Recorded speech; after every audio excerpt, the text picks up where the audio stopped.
நம்முடைய கிளாஸ்ல வந்து பாத்தீங்கன்னா B Ed first year first semester அதுல வந்து பாத்தீங்கன்னா மேஜர் சப்ஜெக்ட் நம்ம பார்த்துட்டு இருக்கோம். சரிங்களா? இப்போ லாஸ்ட் கிளாஸ்ல வந்து பாத்தீங்கன்னா யூனிட் 2 வந்து எல்லா கொஸ்டினுக்கான கிளாஸ் நான் எடுத்துட்டேன். அதுல வந்து பாத்தீங்கன்னா நுண்ணிலை கற்பித்தல் மாதிரி நிகழ்வு ஒன்று தயாரிக்க ரொம்ப ரொம்ப முக்கியமான ஒரு கொஸ்டின். அது வந்து பாத்தீங்கன்னா நீங்க உங்களுடைய மேஜர் சப்ஜெக்ட்க்கு ஓனா தான் அதை எழுதணும். அந்த ஒரு கிளாஸ் மட்டும் நான் கடைசியா எடுக்கிறேன். அதே மாதிரி மாதிரி பாடத்திட்டம் ஒன்றை தயாரிக்க அப்படின்னு ஒரு கொஸ்டின் இருக்கு. இந்த ரெண்டு கொஸ்டினும் இந்த ரெண்டுல ஒண்ணு உறுதியா எல்லா மேஜருக்கும் வரும். இந்த ரெண்டு கொஸ்டின் மட்டும் நான் கடைசியா நடத்துறேன். இது வந்து அந்த கிளாஸ் நீங்க கவனிச்சுட்டு நீங்க ஓனா எழுதுற அந்த கொஸ்டின். சரிங்களா? ஓகே, இன்னைக்கு வந்து யூனிட் 5 தான் நமக்கு பார்க்க போறோம்.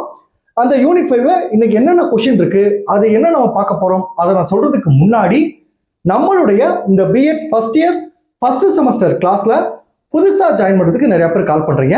நீங்க எப்படி ஜாயின் பண்ணணும்னா என்னுடைய மொபைல் நம்பர் 9159084262 இந்த நம்பருக்கு நீங்க கால் பண்ணுங்க. நம்முடைய கிளாஸ்ல நீங்க எப்படி ஜாயின் பண்ண சொல்லி உங்களுக்கு டீட்டெயிலா சொல்லிடுவேன். அதே மாதிரி புதுசா ஜாயின் பண்ணவங்களுக்கும் நான் இது வரைக்கும் நடந்த அந்த பழைய கிளாஸ் நோட்ஸ் எல்லாமே நான் அனுப்பிச்சிருவேன். நான் அனுப்புற நோட்ஸ் வந்து பாத்தீங்கன்னா நீங்க எக்ஸாமுக்கு எப்படி எழுதுறமோ அதே மாதிரி எல்லாமே நான் பாயிண்ட் வைஸா கன்வெர்ட் பண்ணி முக்கியமான விஷயத்துல உங்களுக்கு பாக்ஸ் போட்டு கொடுத்துருப்பேன். நீங்க கிளாஸை ஒன் டைம் கவனிச்சுட்டு நீங்க இப்ப இருந்து படிக்க ஆரம்பிச்சா கூட கண்டிப்பா நீங்க முடிச்சிடலாம். சரிங்களா? ஓகே, ஜாயின் பண்ண விருப்பப்படுறவங்க என்னுடைய மொபைல் நம்பருக்கு கால் பண்ணி டீட்டெயிலா கேட்டு நம்முடைய கிளாஸ்ல நீங்க ஜாயின் பண்ணிக்கலாம். இப்ப ஃபர்ஸ்ட் யூனிட் 5ல என்னென்ன கொஸ்டின் இருக்கு அதை ஃபர்ஸ்ட் நம்ம பார்த்துருவோம். இப்ப பாருங்க, யூனிட் 5ன்றது கற்பித்தல் உலகம். அதாவது கற்பித்தலுக்கு வந்து என்னென்ன மெட்டீரியல்லாம் நம்ம பயன்படுத்துறோம் அப்படின்றது தான் இந்த கேள்வி. இதுல வந்து பாத்தீங்கன்னா ஃபர்ஸ்ட் வகுப்பறை கற்பித்தலுக்கு பயன்படும் மக்கள் தொடர்பு சாதனங்கள், மக்களோடு தொடர்புடைய சாதனங்கள்ல வந்து அது கற்பித்தலுக்கு அது எப்படி பயன்படுத்துறோம் அப்படின்றது ஃபர்ஸ்ட் கொஸ்டின். செகண்ட் கொஸ்டின் பாத்தீங்கன்னா புதிய வளர்ந்து வரும் ஊடகங்கள், ரொம்ப ரொம்ப முக்கியமான கொஸ்டின். கிட்டத்தட்ட உங்களுக்கு வந்து சிலபஸ் வந்து பாத்தீங்கன்னா 8 ஊடகங்கள் பத்தி சொல்லியிருக்காங்க. இந்த யூனிட்டை பொறுத்தவரைக்கும் ரொம்ப ரொம்ப ஈஸியா இருக்கும். ஒன் டைம் நீங்க ரீட் பண்ணாவே உங்களுக்கு ஈஸியா புரிஞ்சிடும். ஸோ இதை வந்து நான் எல்லாத்தையும் உங்களுக்கு ஃபுல்லா நான் ரீட் பண்றதுக்கு விட ஒவ்வொன்றிலையும் நான் முக்கியமான விஷயத்தை மட்டும் நான் சொல்லிடுறேன். பட் நோட்ஸ் வந்து உங்களுக்கு ஃபுல்லா கொடுத்துருப்பேன். நீங்க இந்த முக்கியமான விஷயத்தை மட்டும் கவனிச்சுட்டு நான் அனுப்புற நோட்ஸ் எடுத்து பண்ணீங்க, உங்களுக்கு ரொம்ப ஈஸியா இருக்கும். இன்னைக்கு வந்து பாத்தீங்கன்னா இந்த தகவல் தொடர்பு மாநாடு இதை பத்தி தான் நீங்க பார்க்க போறோம். இதுல வந்து பாத்தீங்கன்னா மொத்தம் 8 இருக்கு. தகவல் தொடர்பு மாநாடு, தகவல் தொடர்பு செயற்கைக்கோள், கணினி வலையமைப்பு, அடுத்து சொல் செயலிகள், அடுத்து இணைந்து கற்றல், அடுத்து எதிர்மறை வகுப்பு, அடுத்து செயற்கை நுண்ணறிவு, அடுத்து அதிகரிக்கப்பட்ட உண்மை அல்லது கூடுதல் மெய்நிகர் உண்மை. இந்த மாதிரி 8 கொஸ்டின் இருக்கு. இப்ப பாத்தீங்கன்னா இந்த கொஸ்டின்ல ஒவ்வொன்று சரி, இந்த வார்த்தைகளை நீங்க மேஜர்ல இல்லைன்னு சொல்லி நிறைய பேர் கேட்பீங்க. ஆக்சுவலா வார்த்தை தான் மாறி இருக்கும், ஆனா எல்லாத்துக்கும் பொருள் ஒண்ணுதான். இன்னைக்கு நம்ம பார்க்க போறது பாத்தீங்கன்னா இந்த தகவல் தொடர்பு மாநாடு, இதை பத்தி தான் நம்ம பார்க்க போறோம். இதுல இருக்க முக்கியமான விஷயத்தை மட்டும் நான் உங்களுக்கு சொல்றேன். இதை மட்டும் நோட் பண்ணி வச்சுட்டு நான் அனுப்புறத படிக்க உங்களுக்கு ஈஸியா இருக்கும்.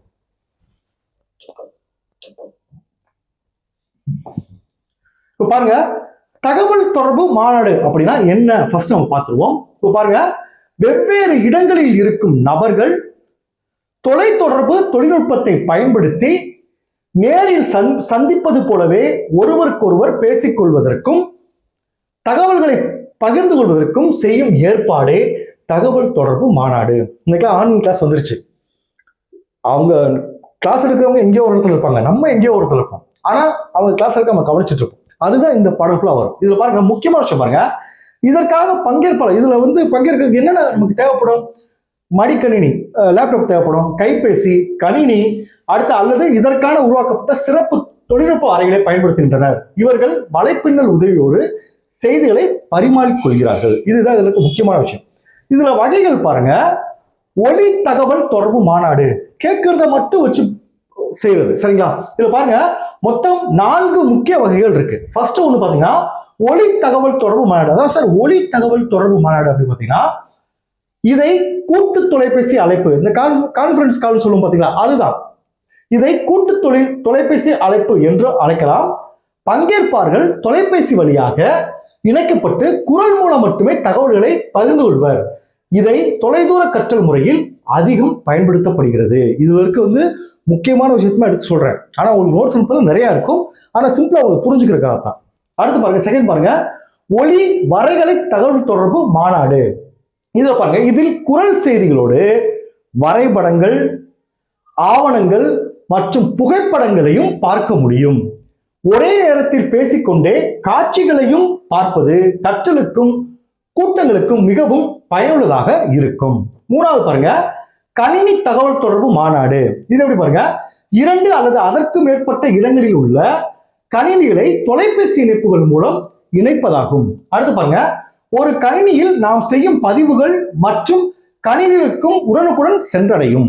அடுத்து பாருங்க, இந்த மின்னஞ்சல், உள்ளூர் வலைப்பின்னல் அல்லது உலகளாவிய வலைப்பின்னல் வழியாக அறிக்கைகள் மற்றும் கடிதங்களை பகிர்ந்து கொள்ளலாம். லாஸ்ட் பாருங்க, ஒளி தகவல் தொடர்பு மாநாடு. இது பாருங்க, நேரடியாக ஒருவரை ஒருவர் பார்த்து கொண்டே பேசும் முறை. இந்த ஆன்லைன் கிளாஸ் சொல்லுவாங்கல்ல அந்த மாதிரி. சரிங்களா? இதுதான் இந்த கேள்விகளுக்கு முக்கியமான விஷயம். அடுத்து இதோட நன்மைகள் சொல்றேன் பாருங்க.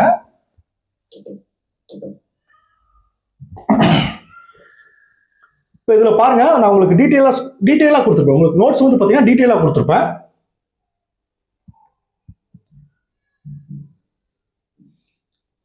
பாருங்க, புதிதாக வளர்ந்து வரும் உலகம், அதை பத்தி இன்ட்ரோடக்ஷன் கொடுத்துருப்பேன்.